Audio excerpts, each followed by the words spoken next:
4 श्लोक जो है इसमें कल जो पढ़ा गया था उसकी 2 लाइन पढ़ते हैं। रूपमणी को राधा से जलन होती थी। एक दिन उसने राधा को गर्म दूध पिलाया तो कृष्ण के पांव पर छाले पड़ गए। पूछने पर बोला कि राधा के हृदय में मेरे चरण हैं, इसलिए मेरे पैर जल गए। ऐसे ही जो भी भगवान के भगत से बैर रखता है या उसे सताता है तो वो जैसे भगवान को ही सताता है। जो भक्त का बैरी है जो भक्त का बैरी है वो स्वयं भगवान का भी बैरी हो जाता है। कल यहाँ तक हुआ था। इसके आगे आज क्या बोला भगवान ने? जो व्यक्ति गलत कर्म करता है तो प्रकृति भी उसे दंड देती है। तुम लीला देखते चलो। क्या बताया? जो व्यक्ति गलत कर्म करता है प्रकृति उसे दंड देती है। यहाँ पर कोई घूस नहीं चल पाती परमात्मा के यहाँ। कैसे? बोला बिन भोगे छूटे नहीं कर्म गति बलवान। कर्मों की गति इतनी बलवान है कि बिना भोगे छूटे नहीं, निश्चित उसको दंड मिलेगा जो जैसा जिसने कर्म किया है। तो इसलिए भगवान बोलते हैं कि कर्मों में सावधानी। बिना विचारे जो करे सो पाछे पछताए और काम बिगाड़ो आप में जग में हो थसाए। जब भी किसी भी कार्य को आप करने चलो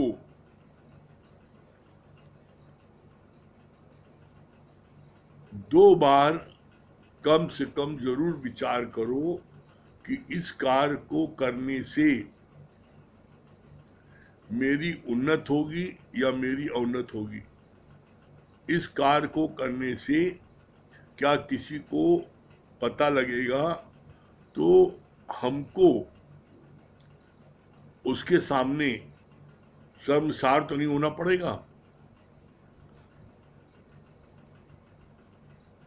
कोई ऐसा कार्य जीवन में कभी नहीं करो जिससे कि तुमको मुंह छुपाना पड़े। कोई ऐसा कार्य जीवन में कभी नहीं करो जिससे कि किसी को तुम्हारी वजह से कष्ट हो। कोई अपने स्वभाव से दुखी है उसकी बात अलग है, लेकिन कभी तुम किसी भी गलत कार्य की पहल नहीं करना, क्योंकि गलत कार्य की पहल करने पर आपको शुरू में सफलता बहुत जल्दी मिलेगी, लेकिन उसका परिणाम जो है गलत होगा। और जिस कार्य को करने में कठिनाई है या आपको कठिन लग रहा है उस कार्य को करने पर आपको अंत में सफलता जरूर मिलेगी। भगवान ने अभी बोला शुरू में ना कि जो कर्म जो व्यक्ति जैसा करेगा उसको फल मिलेगा निश्चित। उसका फल उसको निश्चित मिलेगा। वो जो है उन फल से वो बच नहीं सकता।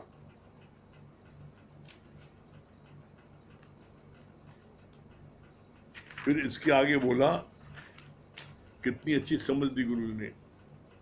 बड़े प्यार से मिलना सबसे दुनिया में इंसान रे, न जाने किस बेस में बाबा मिल जाए भगवान रे।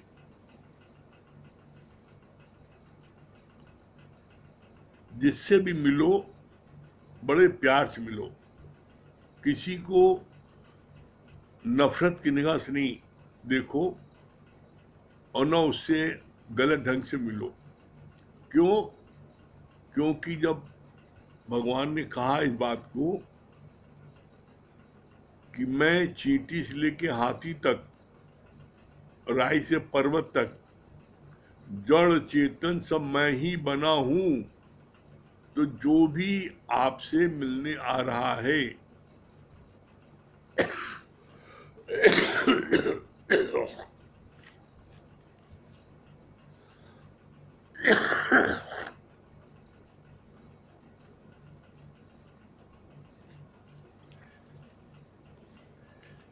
जो भी आपसे मिलने आ रहा है तो वो है तो भगवान, लेकिन आप जो है उसको पहचान नहीं पा रहे हो, उसके ऊपरी आवरण के कारण। उसका ऊपरी आवरण क्या है? वो जो है कोई तुम्हारा चाचा है, कोई मामा है, कोई भाई है, कोई रिश्तेदार है, कोई दोस्त है, तो आप उसको इस ढंग से जानते हो। लेकिन किस वेश में भगवान आए ये किसी को नहीं पता। तो किसी के साथ भी तुम्हारा गलत व्यवहार तुमको नुकसान दे सकता है। अगर भगवान उस वेश में आया तो तुमने भगवान को लौटा दिया, तुमने उसके साथ तो गलत व्यवहार किया। तो ऐसे में जो भी मेरे सामने आए उसको हम भगवान समझ करके प्यार करें, भगवान समझ करके उसका हम आदर करें, तो कभी भी हमसे कोई भूल नहीं होगी। और ऐसा करने में जाता क्या है?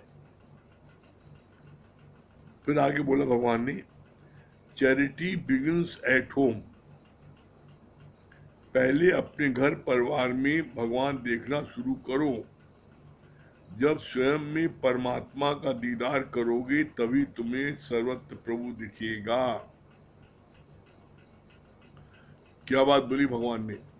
पहले अपने में भगवान देखो, मैं भगवान कैसे हूं। जब तक आप अपने में भगवान नहीं देख पाओगे, किसी दूसरे में देखने का प्रश्न ही नहीं उठता। पहले अपने में भगवान देखो। तो अपने में भगवान कैसे देख सकती हो? भगवान कितना बढ़िया गुरु जी ने अभी इसका क्लियर किया डेफिनेशन। अगर आप भगवान हो, आप आत्मा हो, तो आपके अंदर में किसी चीज की इच्छा होगी, ये सुंदर लड़की हमें मिल जाए, ये सुंदर मकान हमें मिल जाए, ये जमीन हमें मिल जाए, ये दुकान हमें मिल जाए। मतलब भगवान होने पर आपको क्या किसी बात की इच्छा होगी? करंट को किसी बात की इच्छा होती है कि तुम उसको टीवी से लगाओ, हम भी देखें टीवी और तुम भी देखो, फ्रिज में न लगाओ? क्या करंट बोलता है क्या? इसी तरीके से जो आत्माकार हो जाता है, अपनी आत्मा में जग जाता है, वो किसी से भी आकर्षित नहीं होता, किसी चीज में भी उसकी दिलचस्पी नहीं होती, किसी चीज को वो प्राप्त नहीं करना चाहता, किसी चीज से प्रभावित होकर के वो उस तरफ नहीं भागता। वो स्वतः अपने में ही पूर्ण आनंद में रहता है। आत्माकार का मतलब क्या हुआ? आत्माकार मतलब क्या है? अपनी आत्मा में आप कैसे हो, कैसे पता लगेगा? अपनी आत्मा में आप विचरण कर रहे हो और आपके अंदर से वो परमात्मा जागृत हो गया है, आप मुक्त हो, ये बात कैसे पता लगेगी? बहुत सरल गुरुजी ने उपाय बताया है। क्या बोला है? आज और अभी आपको कोई दुख नहीं है और अपने आनंद में आप समय बिता रहे हो, तो आप मुक्त भी हो और आपके अंदर से भगवान प्रकट भी हो गया है।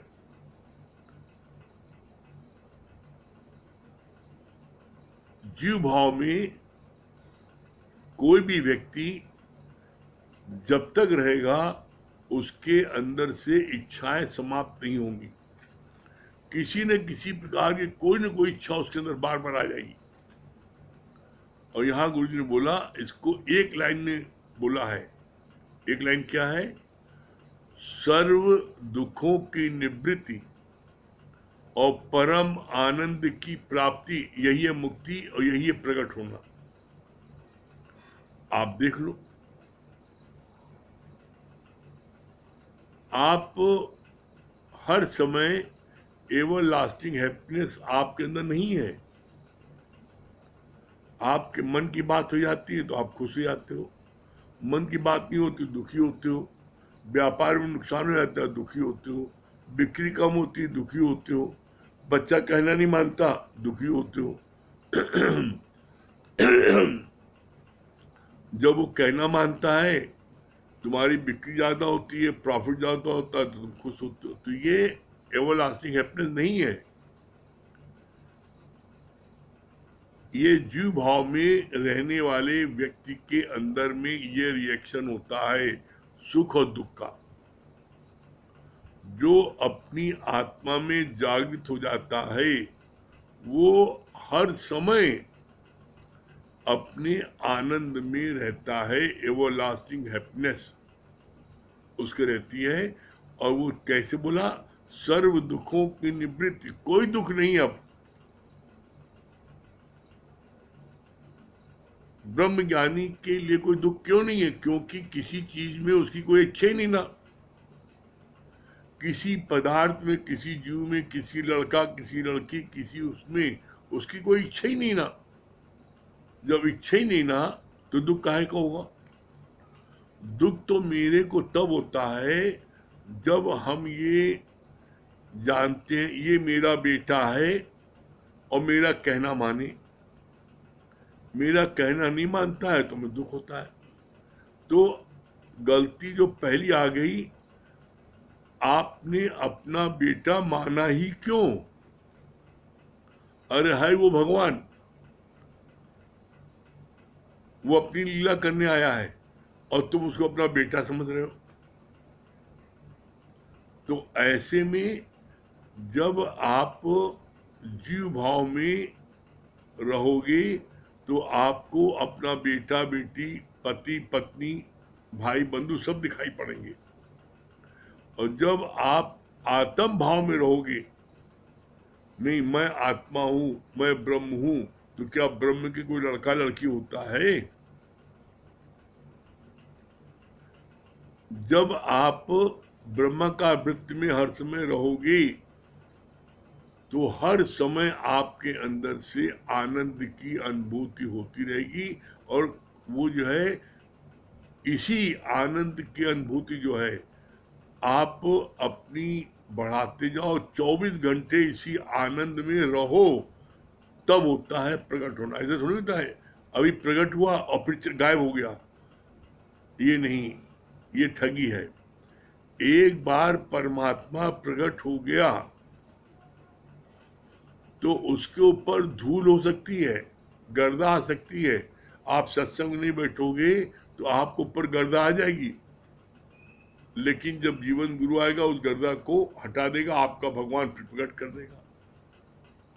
जैसे सोने की गिन्नी वो गटर में गिर जाए तब भी उसकी वैल्यू कम नहीं होती। आप धोके फिर उतनी मूल्य रहती है। गटर में गिर गई, गंदी हो गई। इसी तरीके से आप सत्संग नहीं बैठे तो आपके आत्मा के ऊपर आवरण आ गया गंदगी का, लेकिन जब आपने उसको धो दिया वो गंदगी साफ हो गई, फिर आपकी वैल्यू उतनी हो गई। तो ये चीज जरूरी है, पुरुषार्थ करके हम अपनी आत्मा को प्रकट करें। और सूना सकना कोई नहीं, हर के अंदर लाल, और मूर्ख गण खोले नहीं, कर्मी भय कंगाल। कोई ऐसा सूना सकना नहीं है इस धरती पर जिसके अंदर में परमात्मा ब्रह्म आत्मा न हो। बोला नहीं, सूना सकना कोई नहीं, हर के अंदर लाल, लाल माने वो शक्ति, वो भगवान, वो ब्रह्म हर एक के अंदर में है। अब उसको प्रकट करना है। जैसे दूध की हर बूंद में मक्खन है, तो दूध में से मक्खन को प्रकट करने के लिए उसका एक प्रोसेस है। दूध को गर्म करें, उबाले, ठंडा करें, जामुन डालें, मथानी चलाएं, उसमें से मक्खन प्रकट हो जाएगा। तो इसी तरीके से ज्ञान को हम सुने, जाके किसी को बता के आए, वो जो है ब्रह्म प्रकट हो जाएगा।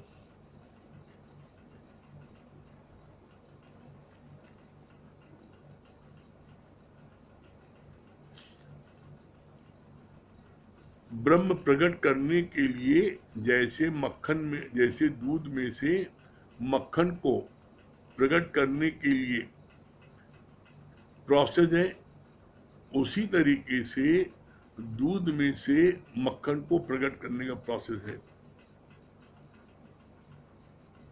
ज्ञान से भगवान को कैसे प्रकट कर सकते हैं? बोला ब्रह्म ज्ञान आप सुनो गुरुमुख से रोज, और उसका किसी को जाके बता के आओ। इसका क्या बोला गया है? सुनत कहत रहत गति पाए। पहले सुनो गुरुमुख से उपासन बैठ करके, फिर किसी को जा करके सुना दो, तुम्हारा भगवान प्रकट हो जाएगा। दूसरा उपाय है श्रवण मनन निध्यासन। गुरु के वचनों को सुनो, उसका मनन करो, तो निध्यासन में स्थित आपकी ब्रह्मज्ञानी की ऑटोमेटिक बन जाएगी। जो बार बार ज्ञान में अक्सर चलता है ध्यान, पूरा ध्यान लगा, भगवान दौड़े दौड़े आएंगे। तो ध्यान किस चीज का लगाओ? ध्यान लगाना है गुरु के ज्ञान का। आज मैंने क्या सुना, और जो मैंने सुना क्या वो मेरे जीवन में अप्लाई करता है? जो ज्ञान मैंने सुना क्या वो मेरे जीवन में अप्लाई करता है? मेरी रहनी ऐसी है और नहीं है, तो ऐसी रहनी हम बनाने की कोशिश करें। जब हम कोशिश करेंगे तो निश्चित हमारे अंदर से वो भगवान प्रकट होगा। फिर आगे बोला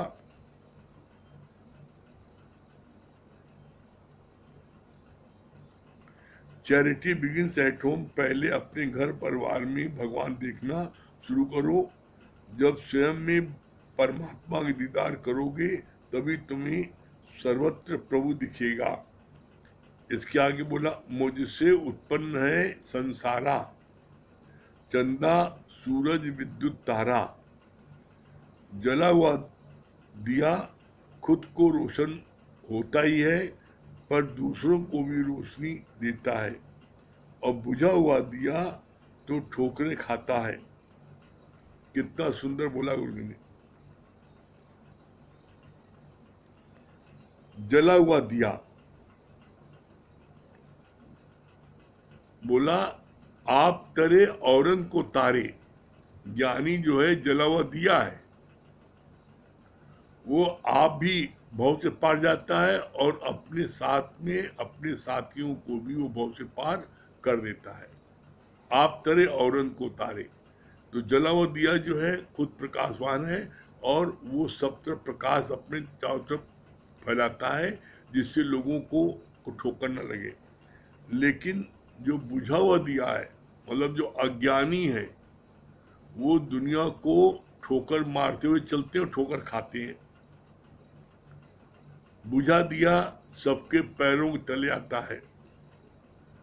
जले दिए के ऊपर कोई पैर नहीं रखता, और जले दिए को कोई नांगता नहीं है। बुझे दिए के ऊपर सब पैर रख करके रौंदते हुए आगे निकल जाते हैं। मतलब क्या? जो ज्ञानी जन है उनको कोई जो है उनको ओवर क्रॉस नहीं करता। अज्ञानी जन की हर जगह दुर्दशा होती है, हर जगह वो दुत्कारे जाते हैं। तो बोला अपने मन मंदिर में गुरु ज्ञान का दीपक हर वक्त जलाए रखना पड़ता है। गुरु के ज्ञान का दीपक आप अपने मन मंदिर में जला कर रखोगे तो आपको ठोकर नहीं लगेगी, और आप मंजिल को प्राप्त करोगी। फिर बोला कितनी अच्छी बात बोला। मुझसे उत्पन्न है संसारा, चंदा सूरज विद्युत तारा। मतलब भगवान से ही सारी सृष्टि में जो चीज देख रहे हो वो सब परमात्मा से ही उत्पत्ति हुई है। चाहे वो सूरज हो, चाहे चांद हो, चाहे तारा हो, जो कुछ भी उत्पन्न हुआ है वो सब कुछ परमात्मा से ही उत्पन्न हुआ है और परमात्मा ही बना है। कोई जगह न तुझसे खाली है, तू व्यापक डाली डाली है। जर्रे जर्रे में है झांकी राम की, किसी सूझ वाली आंख ने पहचान की। जर्रे जर्रे में, जब जर्रे जर्रे भगवान है तो फिर कहाँ हम उसको ढूंढे, कहाँ ढूंढे? अरे जर्रे जर्रे में है तो तुम्हारी 5-6 फीट के शरीर में नहीं ना, अरे रोम रोम में है परमात्मा। जब गुरु की समझ हम लेते हैं तो हमको वो परमात्मा का अनुभव होता है। परमात्मा का आप अनुभव कर सकते हो, देख नहीं सकते। क्यों? क्योंकि वो निराकार ब्रह्म है, उसका अनुभव कर सकते हो। और वो जो अनुभव आप करोगे वही जो है परमात्मा है। कैसे अनुभव करोगे? जैसे एक गर्भवती स्त्री के पेट में बच्चा होता है तो गर्भवती स्त्री महसूस करती है कि बच्चा मेरे पेट में है, वो ऐसे घूम रहा है, ऐसे घूम रहा है, करवट ले रहा है, वो बच्चा उसको हर समय एहसास होता है। इसी तरीके से बोध रूपी बच्चा परमात्मा का, जब आप सारे विकारों से, सारे विषयों से, राग द्वेष से हट जाओगे, पाक पवित्र हो जाओगे, तो आपके हृदय में उस परमात्मा का निवास हो जाएगा। इसका प्रमाण गुरु ने दिया है। क्या प्रमाण दिया है? बोला है जाका हृदय शुद्ध है ताका हृदय प्रकट हो, बलिहारी उस घट की जिस घट प्रकट हो। बलिहारी उस घट की, बलिहारी उस घट की जिस घट प्रकट हो। प्रकट कहाँ होगा? जाका हृदय शुद्ध है। जिसका हृदय शुद्ध है, पाक पवित्र, उसके हृदय में परमात्मा एज इट इज विराजमान हो जाता है। और भगवान ने इसके लिए बोला है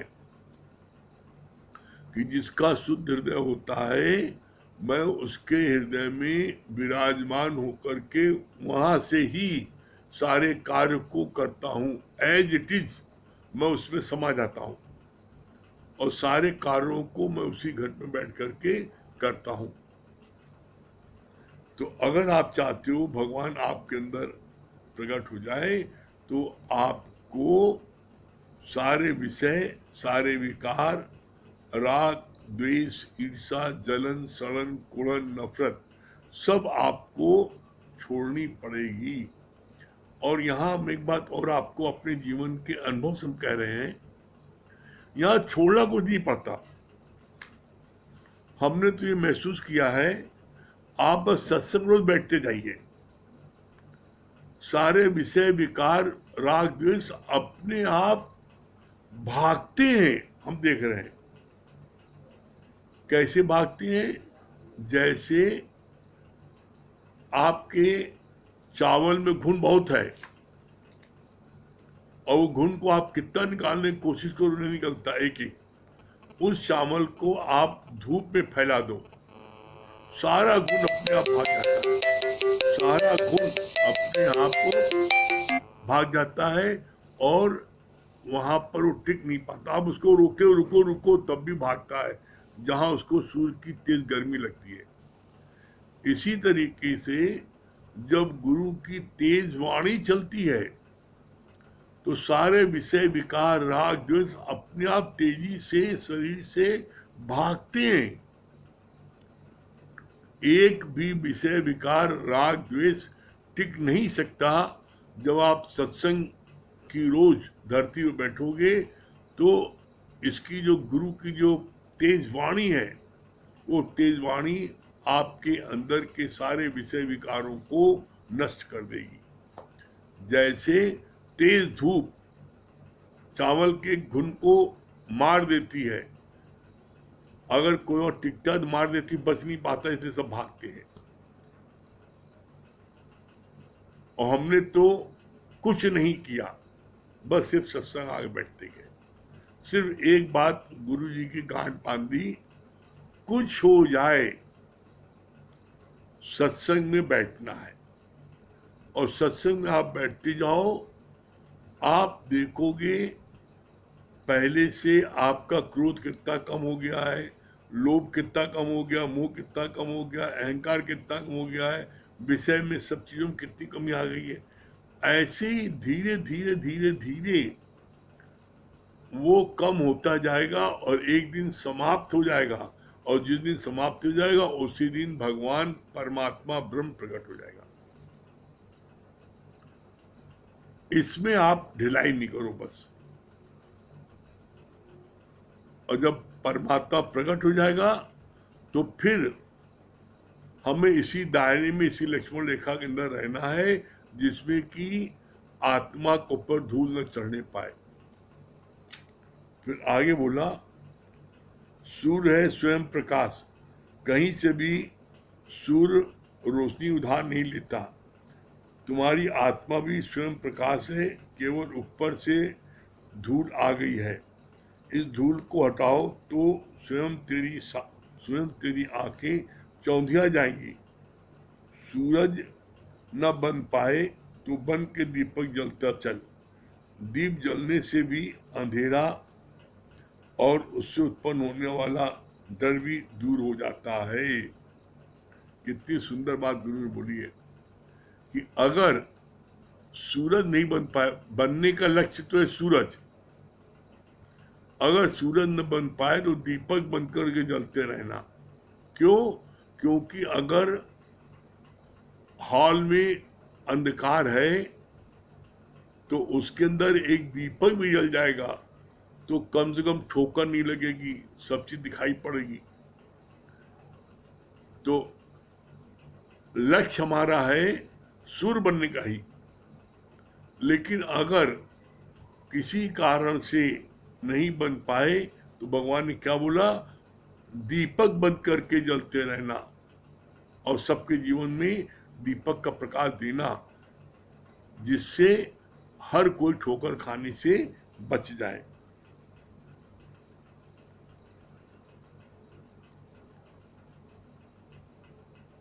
और कितनी अच्छी बात बोली कि इस आत्मा पर धूल को हटाओ तो स्वयं तेरी आंखें चमक जाएंगी। जो हम सत्संग में नहीं आते हैं तो मेरी आत्मा पर धूल जम जाती है, पड़ जाती है, जिससे हम अपने उस स्वरूप को फिर साफ साफ नहीं देख पाते। जैसे शीशे में धूल जम जाने पर हम अपनी शकल नहीं देख पाते, उसी तरीके से इस आत्मा पर जब हम सत्संग नहीं लेते तो धूल आ जाती है। इसीलिए आत्मा की तुलना किसी की है दर्पण से। तोरा मन दर्पण कहलाए, भले बुरे सारे कर्मों को देखे और दिखाए। तो जैसे शीशे में धूल पड़ जाने पर हम अपनी शकल नहीं देख पाते प्रॉपर, उसी तरीके से आत्मा पर धूल पड़ जाने पर हम अपने स्वरूप को ठीक से नहीं पहचान पाते। तो इसको साफ करें तो हम अपने को अच्छे से पहचानेंगे, तो कोई गलत काम नहीं करेंगे। धरती की उर्वरा शक्ति दिखती नहीं है, पर फिर भी बीज से पेड़ बनता है, तो शक्ति को तो मानना ही पड़ेगा। जड़ चेतन हर एक में शक्ति है। गोली जड़ है पर तुम्हें आकर लगे तो तुम्हारी जान जा सकती है। कितना सुंदर बोला भगवान ने। धरती की उर्वरा शक्ति दिखाई नहीं पड़ती, लेकिन धरती पर हम जब बीज बोते हैं, जिस चीज का, आम का बोते हैं तो आम निकल आता है, बबूल का बोते हैं बबूल निकल आती है, इमली का बोते हैं इमली निकल आती है। जिस चीज का हम बीज, मतलब बीज उसमें जो है धरती में बीज को प्रकट करने की शक्ति है। इसी तरीके से ब्रह्म ज्ञान में, गीता ज्ञान में मनुष्य में से भगवान को प्रकट करने की शक्ति है। कितना अच्छा बोला। जड़ चेतन हर एक में शक्ति है उसी भगवान की। कैसे, उसका उसका जवाब दिया कैसे। जैसे गोली है जड़, लेकिन अगर तुमको लग जाए तो उसमें तुम्हारी जान भी जा सकती है, तो उसमें शक्ति है ना भगवान की। लेकिन गोली तो जड़ है, लेकिन वो लगती है आपको तो उससे जान भी आ सकती है। तो इसीलिए बोला हर चीज में भगवान है। फिर कितना अच्छा बोला भगवान ने, तुम्हारी जान जा सकती है, गहने बनते हैं बिगड़ते हैं पर सोने का नाश नहीं होता। ऐसे ही आकार विनाशी है पर आत्मा है अविनाशी। कितना सुंदर बताया। सोनो सोने से विभिन्न प्रकार के ऑर्नामेंट्स बनते हैं, विभिन्न प्रकार के आपके वो गहने बनते हैं। कान की बाली है, गला का हार है, चूड़ी है, कंगन सब बनता है। लेकिन जब इनको तोड़ दें तो इनका उस हार का अस्तित्व समाप्त हो जाता है, लेकिन सोने की समाप्ति नहीं होता। इसी प्रकार से आत्मा का अस्तित्व समाप्त नहीं होता। जीव जो है वो बनता बिगड़ता है। जीव जो है आज मरा, यहाँ मरा तो कहीं जाके बच गया, चल बसा कहीं जाके बच गया।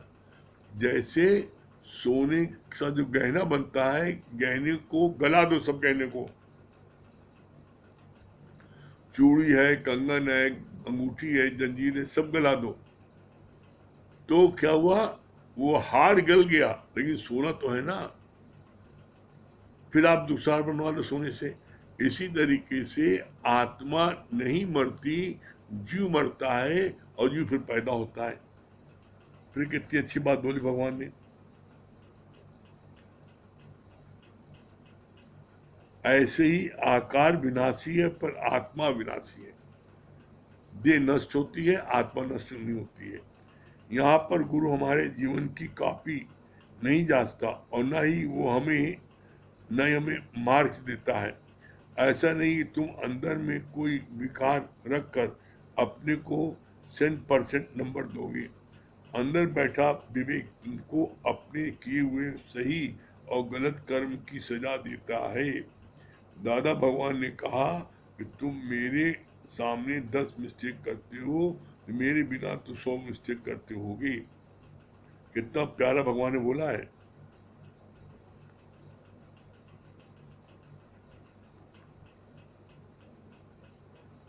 तुम कोई गलत काम करके अपने को 100 मार्क्स नहीं दे सकते। क्यों? तुम्हारा अंदर वाला विवेक तुम्हें रोकता है। अपने कर्मों के अनुसार तुम उसको नंबर देते हो, तो 100 नहीं देते अगर तुम्हारा जीव भाव है तो। यही बात बोली यहाँ पर कि तुमको अपने किए हुए सही और गलत कर्म को सजा देता है। दादा भगवान ने कहा कि तुम मेरे सामने 10 मिस्टेक करते हो, मेरे बिना तो सब करते होगे। 4 भुजा के भजन में भूल पड़े बहुत संत, मेरा भगवान ऐसा है जाकी भुजा अनंत। जाकी भुजा अनंत क्या मतलब हुआ? गुरु के जितने प्यारे हैं उन सारों का हाथ गुरु का हाथ है, उन सारों का मुख गुरु का मुख है। अनंत बोलते नहीं, गुरु के हजारों हाथ पैर है, हजारों मुख है। तो जितने गुरु के प्यारे होते हैं उनका सबका मुख, सब हाथ पर गुरु का हाथ पैर है। वो अनंत भुजाओं से कार्य करता है, अनंत मुखों से कार्य करता है। इसलिए बोला गुरु को, गुरु की अनंत भुजाएं, अनंत मुख है। कितना अच्छा बताया।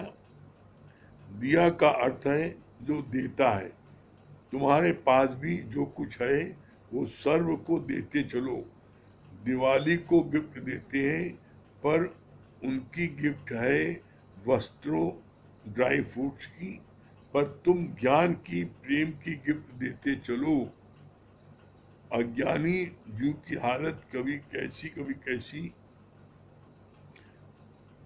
तुम ज्ञानी हो ना, तो बोला तुम कैसी गिफ्ट दो, तुम ज्ञान की गिफ्ट, प्रेम की गिफ्ट देते चलो। ज्ञान की गिफ्ट और प्रेम की गिफ्ट जो है वो जब तक जिंदा रहेगा वो व्यक्ति, तब तक उसको वो ज्ञान की और प्रेम की गिफ्ट उसको याद रहेगी। हमको ऐसे प्यार किया, हमसे ऐसे बात की, हमको ऐसे खिलाया पिलाया है। तो बोला प्रेम और ज्ञान की गिफ्ट जो है जीवन पर्यंत अगले के पास में सहज रखता है, खराब नहीं होती। तुम और कोई गिफ्ट देते हो, मेवे की देते हो, वस्त्र की देते हो, कुछ ही दिन में वो समाप्त हो जाता है और वो उस चीज को भूल जाता है। तो सबसे प्यारी गिफ्ट कौन सी है? प्रेम की और ज्ञान की। कितना अच्छा बताया।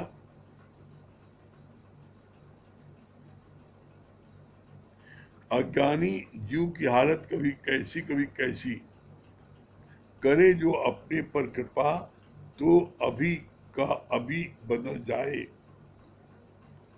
अपने पर कृपा कौन सी? अगर आज ही तुम सत्संग आना शुरू कर दो तो तुम्हारी दशा बदल जाएगी।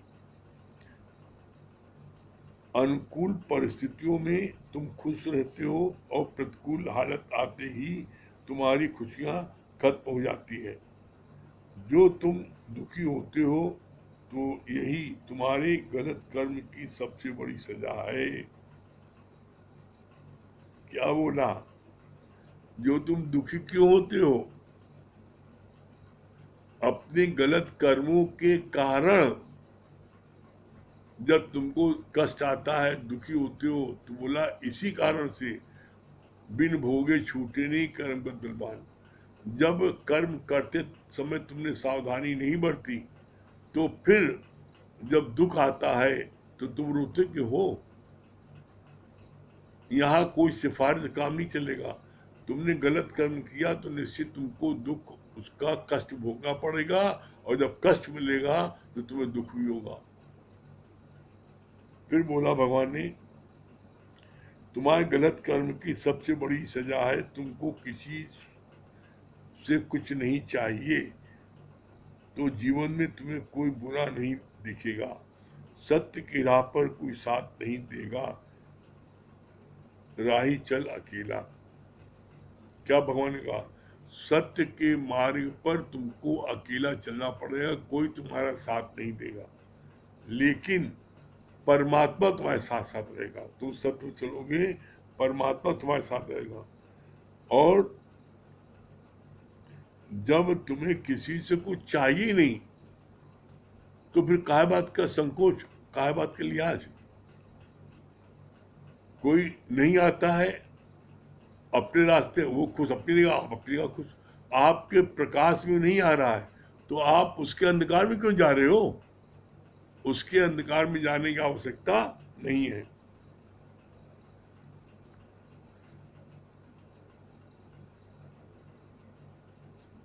अनुकूल परिस्थितियों में तुम खुश रहते हो और प्रतिकूल हालत आते ही तुम दुखी हो जाते हो।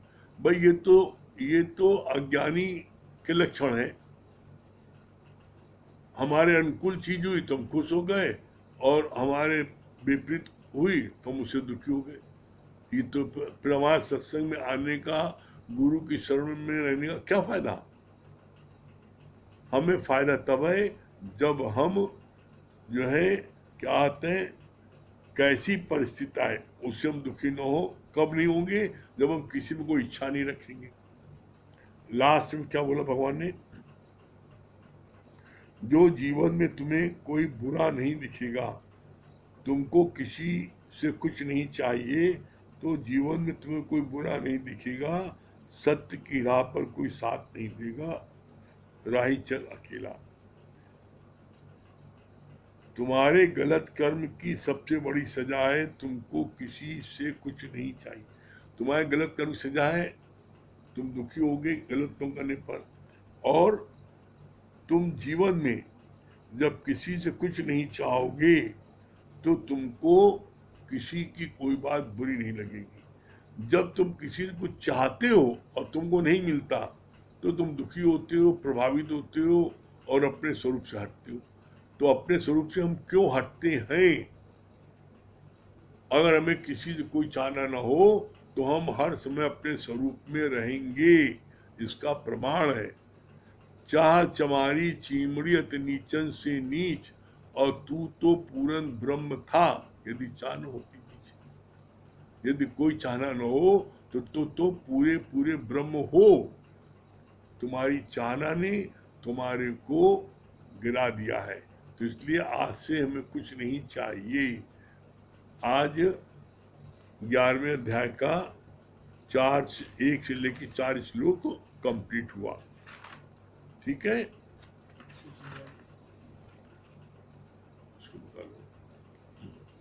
हाँ, क्या बोल रही है सुशीला जी?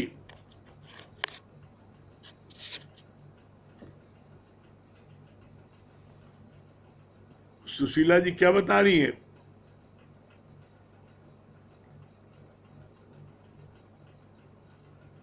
ये कहाँ से जा रहे हैं? हाँ सुशीला जी। हाँ गुरुजी, आवाज आ रही है? हाँ आ रही, क्या बता रही है?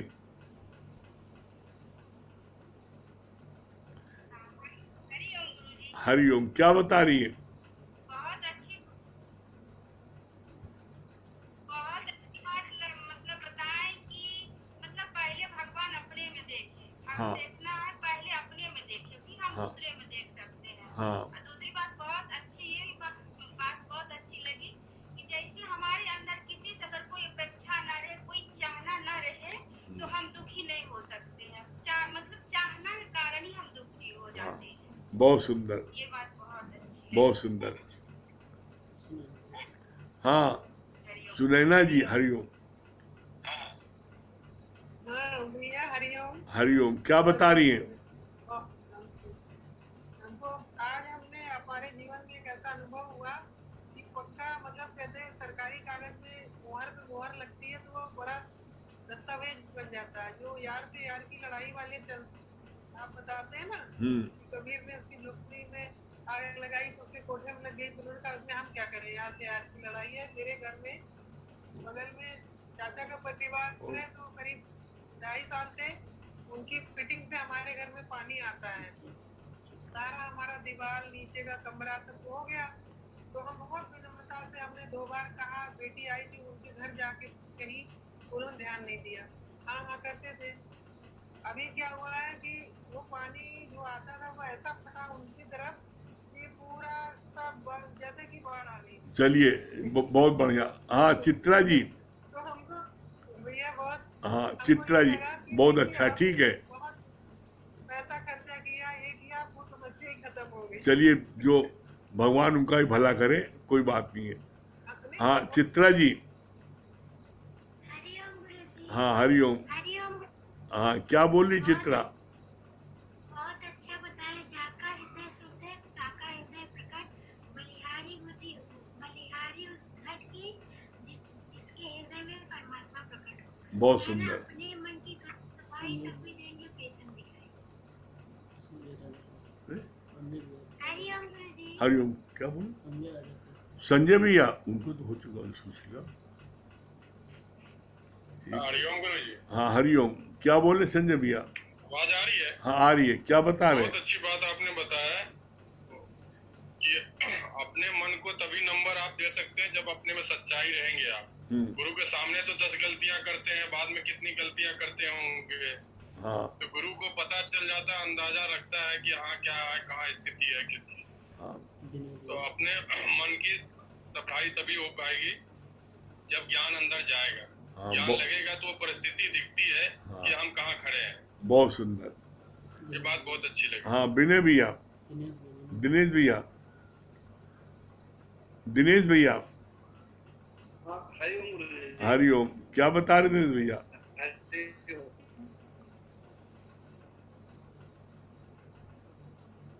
क्या बता रहे? हम तो आपको सुबह कंपनी बाग में इंतजार कर रहे थे, आ जाएंगे। आपका रास्ता गलत है, कहीं न कहीं तभी आप हाथ चले आए थे, क्योंकि वहाँ का माहौल उतना ठीक नहीं था, कहीं आ जा नहीं पा रहे थे, तो हमें लगा कि वहाँ से यहाँ चले आए। वहाँ पर सब लोग वही कोविड पॉजिटिव थे कैंपस में, तो फिर हम यहाँ सोमवार को यहाँ चले आए थे। आएंगे 2 दिन जल्दी ही, हम आ रहे हैं फिर हफ्ते। अच्छा क्योंकि अच्छा। यहाँ मेरा मन नहीं लग रहा है, जब तक वहाँ आपसे मुलाकात नहीं हुई मन नहीं लग रहा है। अच्छा, यही है। आप और गुरु जी वहाँ, ने बहुत अच्छा बताया। अच्छा चलिए कोई बात नहीं। हाँ हाँ हाँ, और ठीक है, हरिओम। हाँ हाँ, वंदना अग्रवाल, वंदना जी, हरिओम। हाँ वंदना जी, चलिए भजन सुना दिए वंदना जी। इच्छा मात्रम अविद्या, इच्छा ही अविद्या का कारण है, और इच्छा से सारे रिश्ते सारा कुछ इच्छा से ही गवर्न होते हैं सारे। अगर इच्छा ही नहीं है तो आप ब्रह्म पद सब आसीन होते हो, तो इच्छा ही है जो हमें ब्रह्म पद से हटाती है। हाँ सुनाइए।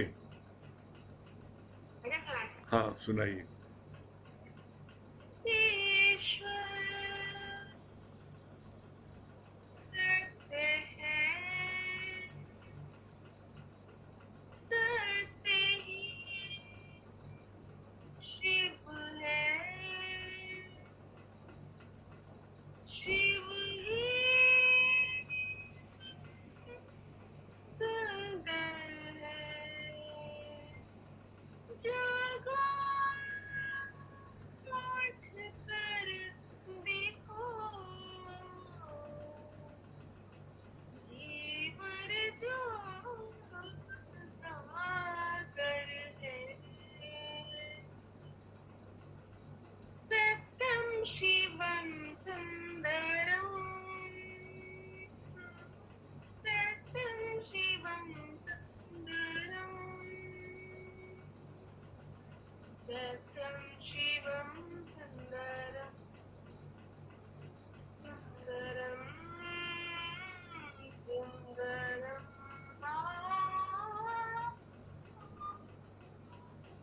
सत्यम शिवम सुंदरम, रामावत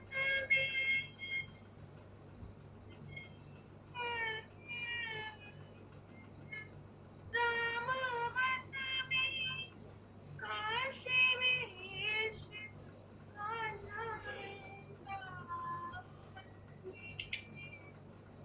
दया करो प्रभु, देखो इनको, दया करो प्रभु, देखो इनको, घर घर के आंगन राधा मोहन शरणम, सत्यम शिवम सुंदरम, सत्यम शिवम सुंदरम।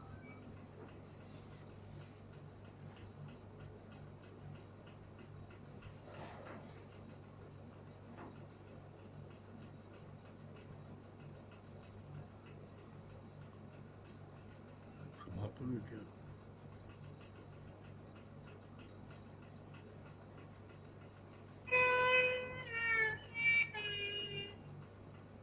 एक सूर्य है, एक चंद्र है, एक ही धरती माता, दया करो प्रभु, एक बनी सब, दया करो प्रभु, एक बनी सब, सबका एक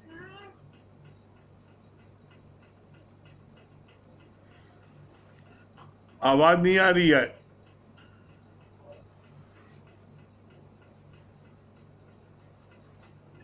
ईश्वर सत्य है, सत्य ही शिव है, शिव ही सुंदर है। सत्यम शिवम सुंदरम,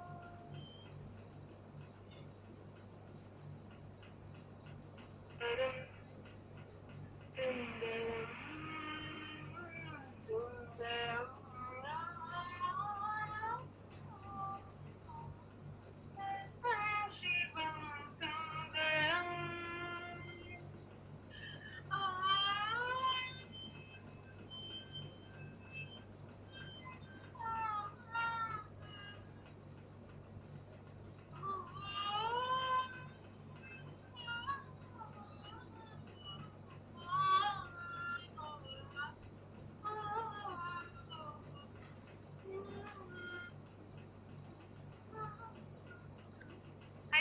हरिओम, बहुत सुंदर।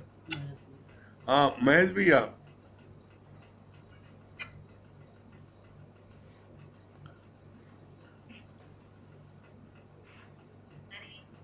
महेश भैया, हरिओम गुरुजी। हरिओम। हरिओम गुरुजी। हरिओम भैया, हरिओम। हाँ क्या बोल रहे महेश भैया? बहुत अच्छी आपने बात बताई, बहुत अच्छी बात आपने बताई कि अपने अंदर की सफाई जब होगी तभी गुरु के ज्ञान पे विश्वास होगा, उस पर उन्नति भी होगी। बहुत अच्छी बात लगी। हाँ हाँ, संगीता रानी क्या बता रही है? हरिओम गुरुजी। हरिओम। बहुत अच्छी बात लगी गुरुजी की कर्मों की गति जो है बड़ी बलवान होती है। फिर हो गए छूटे नहीं कर्म गति बलवान, ये बात बहुत अच्छी। चलिए चलिए, 2 लाइन भजन सुनाइए।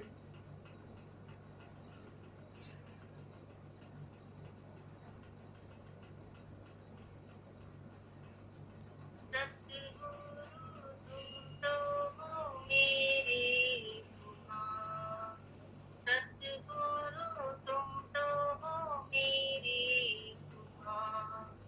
मैं माटी हूँ इस धरती की, मैं माटी हूँ इस धरती की, धरती करे पुकार। सतगुरु तुम तो हो मेरे गुमान, सतगुरु तुम तो हो मेरे गुमान। वो माटी भी क्या माटी थी, धुलती थी दिन रात। वो माटी भी क्या माटी थी, धुलती थी दिन रात। हाथ उठा कर कीनी सफाई, हाथ उठा कर कीनी सफाई, और किया तैयार। सतगुरु तुम तो हो मेरे गुमान, सतगुरु तुम तो हो मेरे गुमान। वो माटी भी क्या माटी थी।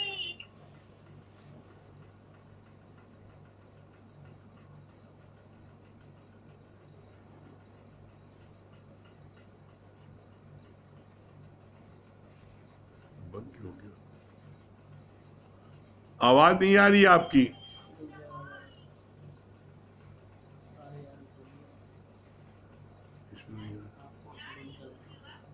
हाँ आ रही है।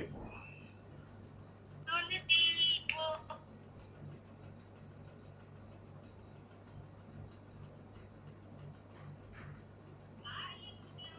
आ रही है। हाँ हाँ, सुनाइए। सुनाइए, आवाज आ रही है।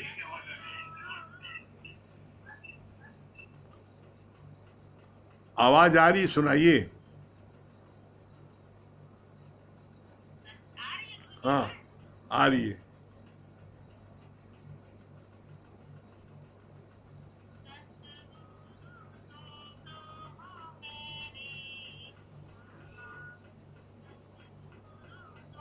तुम तो हो